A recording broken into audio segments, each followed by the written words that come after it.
Okay, हुजूर से ज़्यादा कोई कामयाब था? अच्छा ज़रा जल्दी से बताओ, हुजूर का बंगला कितना बड़ा था? क्यों? हुजूर का कितना बड़ा बंगला था?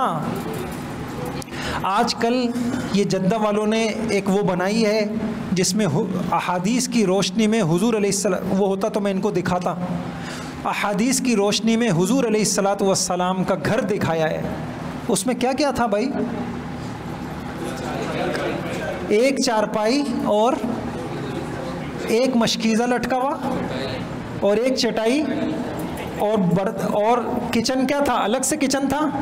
उसी चारपाई के बराबर में क्या था? हैं? आए हाय, नहीं समझ रहे।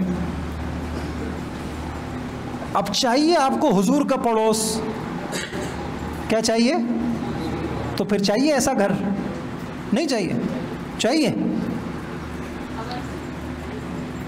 बोलो, कितने हम धोखे में हैं, कितनी गलत ज़िंदगी, सोच क्या, अमल क्या, जज्बा क्या, नीयत क्या। हुजूर का घर कितना बड़ा था। तो बच्चों इधर देखो, जो हुजूर के मकासद में जितना आगे होगा वो उतना कामयाब होगा।